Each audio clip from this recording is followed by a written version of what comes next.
Good afternoon, YouTube. JT, Serenity Farms Prepping here. So,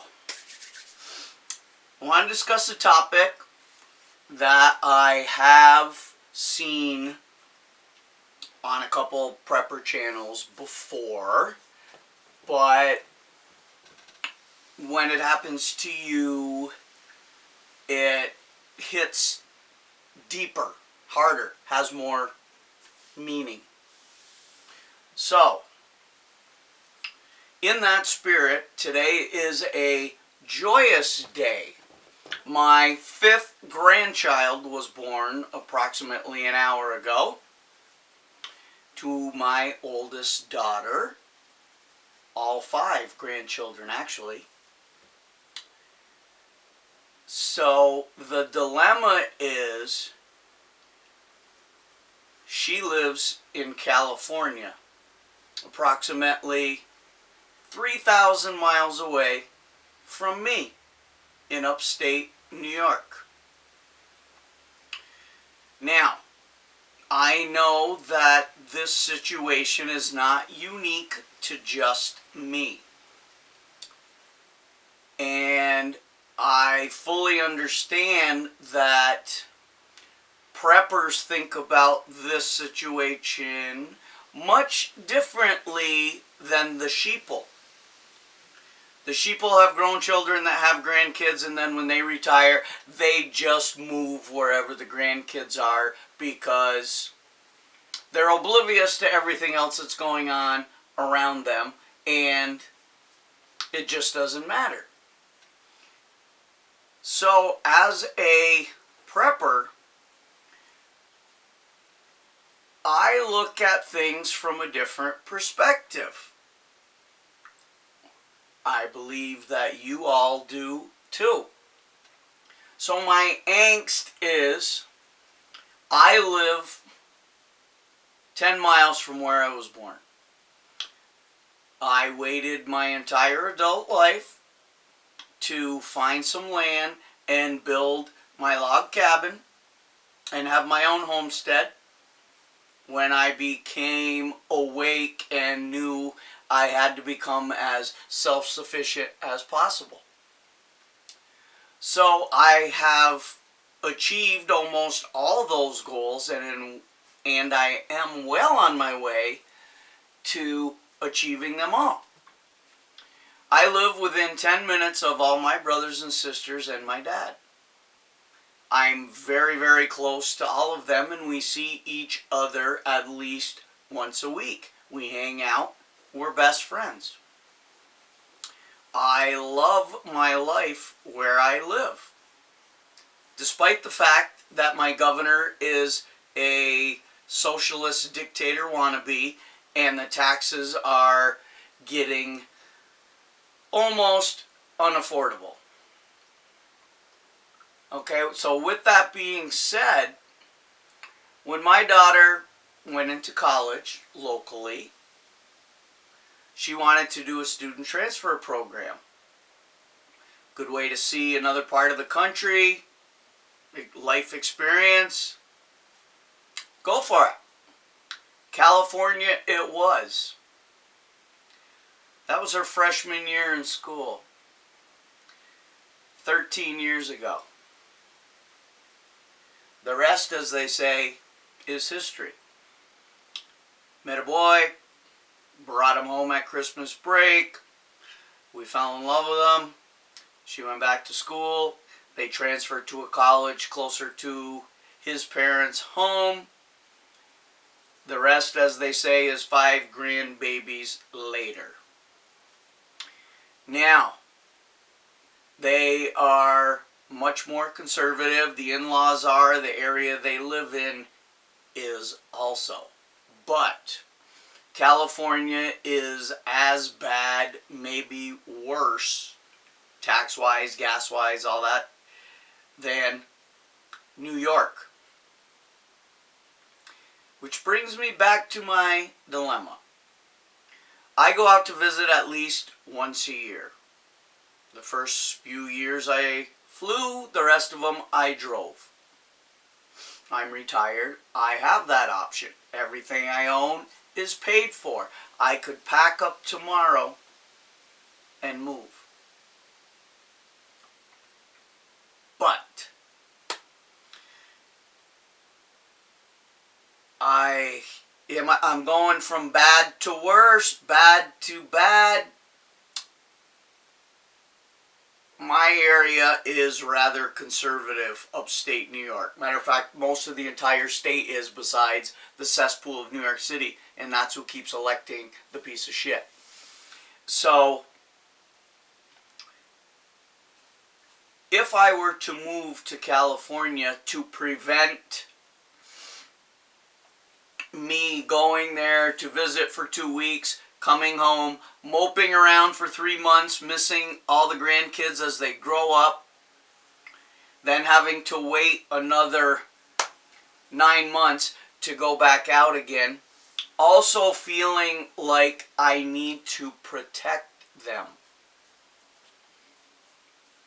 because that's what I do. Okay?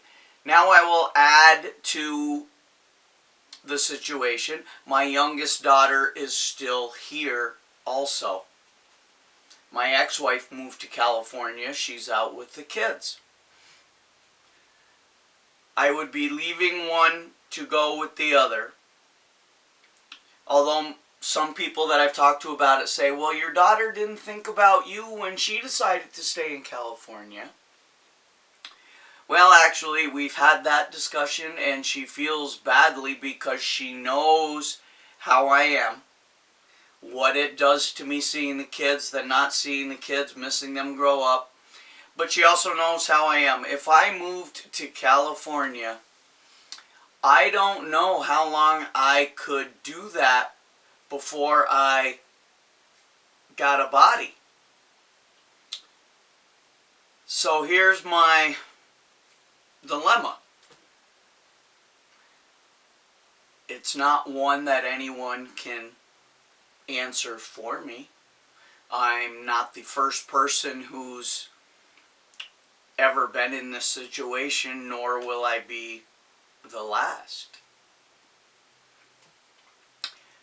But with all the craziness going on around the country, with it bound to get worse and maybe never get better, an event like the birth of a new grandson today brings that all back to the forefront. What do I do? And I know it's a question I have to answer for myself. Do I try and go be seasonal? And then part of me being the overthinker is like, a week after I leave and come back here, SHTF happens and I can't get back out there to protect them. Or vice versa. I leave and get to California and something happens here where I can't come back. Couple people I've talked to about it said you need to try and see how long you can handle it out there, and at that point you come back and you just have to take the chance that nothing happens when you're gone. Now we're getting up to the time of year where I go out every year, because I always went out for my oldest son's grandson's birthday, whose was very close to mine, in July. And that's when you want to go to California, when it's 100 and something every day in July, when that's our nice time here. You think that I'd want to go out there after Thanksgiving or Christmas, stay there until mid-March, and come back. And if I was going to be a snowbird, that's what I would probably do. Celebrate Thanksgiving here in the North Country, go out there, December, January, February, mid-March, probably more than ready to come back, repeat. No matter what way I decide, I can't control what happens when I'm not there or here. And that's probably what gets me the most, is I'm a control guy. I don't have to control every situation, but I need to know that if I needed to do something, I had some control over it. And this situation, I wouldn't. So I would tow a small camper I have. I would bring it out there. There's a campground year-round near the kids' house within 5 miles that I would get a lot there, leave it there year-round, and that's my place. Because everything else is unbelievably unaffordable out there. So I just thought I'd bring that up because it's fresh on my mind today, because it hit home again. And now I'll think about it again until I go out, the whole time I'm out there, when I come back. See, even right now, I go out there. I'm 2 weeks quarantined, the way it stands right now. And then when I come back here, I got to do the same, but I'm home. I don't care if I got to do it here.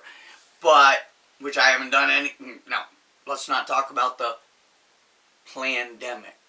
But that's just another situation that something like that happens and it's out of my control. So I just wanted to put that out there. I'm sure there's a lot of you who have similar type situations. Oh, I had one friend say, well, move to Texas or Oklahoma. I'm not going to move 2,500 miles and still be 6 hours drive from the kids. If I'm going that far, I'm going all the way. So, you know, it doesn't make a lot of sense for me, even though I know Oklahoma and Texas are way more conservative. I'd be worse. I'd be in a no man's land where I knew absolutely nobody. I know a handful of people out in California.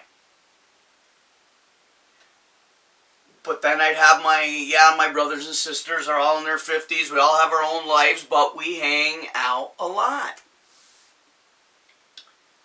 My dad's getting way up in years, and I don't know. It just brought it back up again today, so I thought I'd share it.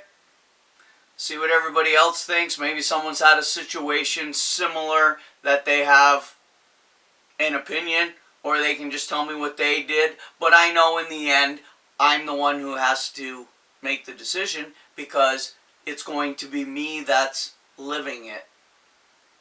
And I can always try something, and if it doesn't work, I can stop doing it. There's always that. As long as nothing serious happened while I was trying it.